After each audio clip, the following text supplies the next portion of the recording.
Selamat datang kembali di Serabutan Channel bersama saya untuk sahabat-sahabat Serabutan Channel dimanapun berada.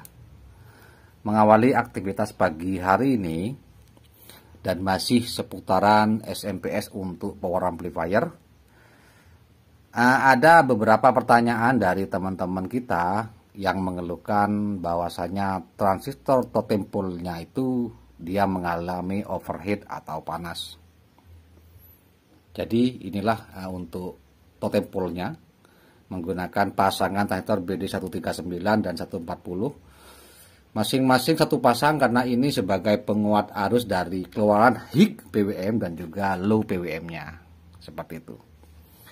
Jadi untuk garis besarnya totem pole itu adalah sebuah driver transistor yang berfungsi mengatasi keterbatasan dan juga sekaligus meningkatkan keluaran arus antara high dan low yang berasal dari sumber PWM IC-nya. Jadi dengan pemasangan totem pole itu nantinya akan diharapkan akan lebih menstabilkan arus untuk proses switching MOSFET-nya. Seperti itu teman-teman. Nah, memang kadang-kadang saya pun juga pernah beberapa kali, bahkan kemarin saya juga mengalami hal itu, bahwasanya kondisi untuk totem pole-nya itu dia panas. Nah, kondisi tersebut banyak sekali dipengaruhi oleh macam-macam faktor ya teman-teman. Makanya saya selalu menyarankan kepada teman-teman yang merakit SMPS itu untuk ekstra hati-hati. Karena apa? SMPS itu terdiri dari sebuah rangkaian komponen yang aktif ya, semuanya aktif. Dan juga yang terpenting lagi memiliki biaya yang cukup mahal. Jadi eman-eman kita capek-capek mengumpulkan spare part yang mahal terus kita rakit dan pada akhirnya itu menjadi sebuah kegagalan. Jadi sekali lagi saya harapkan untuk lebih hati-hati, terutama pemeriksaan jalur-jalur itu ya teman-teman. Harus diperiksa karena sering terjadi kesalahan, ada jalur-jalur yang tersambung antara yang satu dengan yang lainnya, seperti itu. Nah, di sini saya akan fokus membahas ini ya teman-teman, masalah panas dan juga apa saja yang mempengaruhi. Nah, kemarin itu ya teman-teman, saya ada sebuah perakitan. Ini dia SMPS-nya. Dan ini sudah jadi, tinggal di-load ya. Sambil lalu menunggu untuk alat ukurnya. Ini kemarin saya rakit. Awalnya sih normal-normal saja. Namun pada saat saya nyalakan tanpa memasang MOSFET-nya, saya menemukan sesuatu yang aneh, teman-teman. Bahwasanya saat posisi OCP pada posisi tengah, saya coba nyalakan, dia sering kali mengalami protek OCP. Padahal untuk rangkaian yang normal itu tidak akan terjadi. Namun sayangnya saya mengabaikan itu ya teman-teman. Saya mengabaikan itu. Jadi saya hanya sebatas mengukur untuk keluaran arus frekuensinya dan besaran arus yang masuk pada MOSFET VGS-nya itu terukur normal, jadi saya langsung pasang MOSFET. Nah, setelah pasang MOSFET untuk awal-awal dia pun normal meskipun seringkali dia mengalami protek OCP. Jadi saya beranikan saja untuk memutar OCP pada posisi lebih kuat. Terus SMPS saat itu seakan-akan bekerja normal karena output tegangannya keluar rata ya teman-teman. Namun terkadang ada salah satu MOSFET di bagian kiri ini, dia lebih panas sekali ketimbang MOSFET yang lain. Saya berpikir mungkin ada kesalahan pada jalur, jadi saya cek dan ternyata tidak ada kesalahan jalur. Terus saya hanya mencoba untuk mengganti transistor driver kecil ini dan juga resistor dan diode-diodenya saya ganti. Namun penggantian transistor tersebut tidak begitu membuahkan hasil yang baik. Karena apa? Karena kadang-kadang suhu MOSFET yang bagian kiri ini dia dingin, kadang-kadang juga panas. Namun saya abaikan dan saya paksa saja seperti itu teman-teman. Dan disitulah kemungkinan letak kesalahan saya yang saya lakukan. Dan saya coba lut-lut ringan, tiba-tiba terjadi kebakaran teman-teman. Terjadi kebakaran. Jadi bisa kita lihat di sini ya. Sisa-sisa kebakaran itu dia menghancurkan jalur output dari GDT yang menuju ke MOSFET bagian kiri ini, dia terkelupas, artinya jalurnya melepuh. Dan di bawah GDT ini dia mengalami kebakaran. Cuma sayangnya saya tidak sempat memfoto, keburu saya bongkar. Jadi kondisi lilitan pada GDT-nya ini dia terbakar, bahkan sampai menyisakan luka pada ferrite core-nya. Seperti itu. Nah,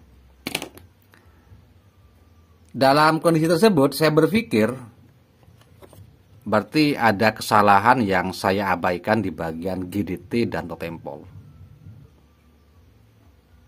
Setelah saya berpikir panjang untuk mencari penyebab kesalahannya, ternyata didapatkan kesimpulan bahwasanya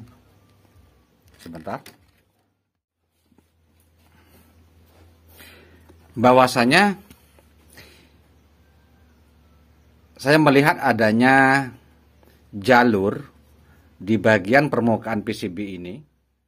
Jalur-jalur ini dia menguning.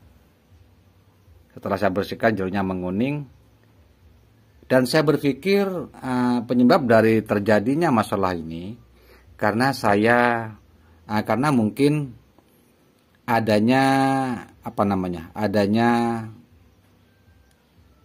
induksi dari jalur-jalur ini terhadap lilitan GDT-nya. Makanya kemarin itu OCP-nya dia selalu on ya, karena kemungkinan besar dia mendeteksi adanya beban yang berat di bagian GDT-nya ini sehingga memicu protek OCP. Oleh karena itu saya sangat menyarankan kepada teman-teman untuk menutupi jalur di atas PCB ini dengan sebuah isolator trafo ya. Jadi jalur di atas ini harus ditutup sehingga nantinya tidak akan mengganggu pada GDT-nya. Karena kalau tidak, pastinya posisi GDT itu nah, seperti ini. Jika kita tidak memberikan isolator, nantinya posisi GDT ini kemungkinan besar akan tepat menyentuh jalur-jalur di atas PCB ini. Dan saya kira itu berbahaya sekali dan terbukti pada SMPS yang kemarin saya rakit ini. Jadi ini saya bongkar ulang dan saya tata kembali jalur-jalurnya. Saya sambung kembali. Seperti ini, saya memberikan jalur kawat di sini dengan menggunakan ditambahkan selongsong bakar dan memberikan isolator. Namun di sini sudah bisa terlihat ya, memberikan isolator di sini saya. Ini saya double ya teman-teman untuk isolatornya.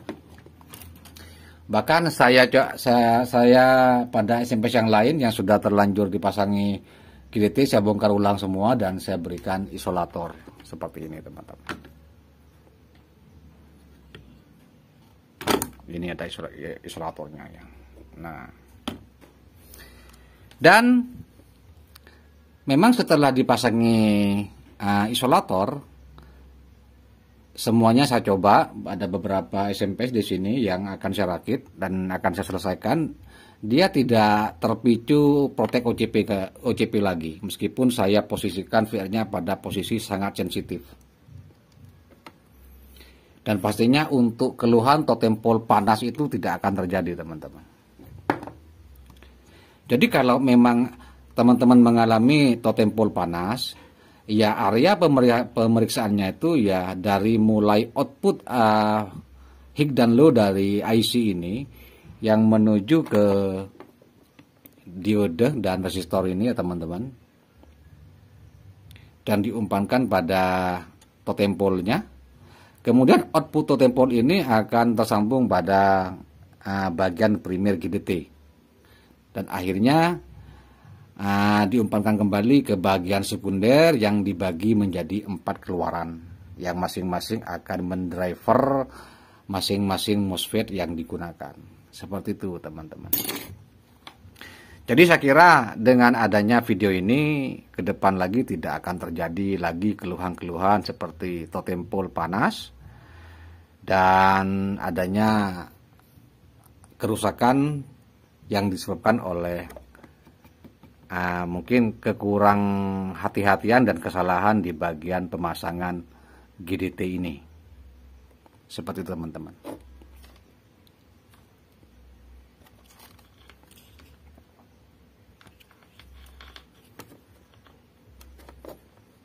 Jadi mungkin langkah-langkahnya saat kita mencoba menyalakan pertama kali untuk memastikan bahwa output PWM dan VGS dari rangkaian SMP ini dia bekerja normal. Mungkin teman-teman ya saat mencobanya tanpa memasang MOSFET-nya, kemudian kita putar saja untuk trim port OCP-nya ini pada posisi sangat sensitif, artinya mentok ke kanan. Biasanya jika terjadi adanya kesalahan atau gangguan yang disebabkan di bagian GDT-nya ini, itu akan memicu protek OCP teman-teman, meskipun MOSFET tidak terpasang. Atau mungkin terjadinya adanya sebuah kesalahan di bagian di bagian totem ini, pasti biasanya yang diserang pertama kali adalah resistor ini. Resistor 1 ohm juga sampai 4,7 ohm. Ini sebagai pembatas saja untuk output pengeluaran dari pasangan totem pole ini yang menuju GDT-nya. Seperti itu. Jadi saya kira tidak ada hal yang lain untuk diperiksa untuk masalah seperti ini. Kita fokuskan saja di bagian ini saja ya teman-teman sampai pada sini. Dan jika kita sudah melewati proses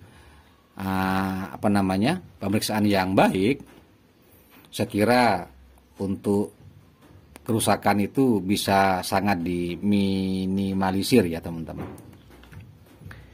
Mungkin itu saja untuk video kali ini. Semoga ini bermanfaat untuk teman-teman semua. Dan pastinya saya akan selalu berbagi pengalaman apa yang saya ketahui dan saya dapatkan di meja kerja ini untuk dibagikan ke teman-teman semua sehingga bisa bermanfaat tentunya.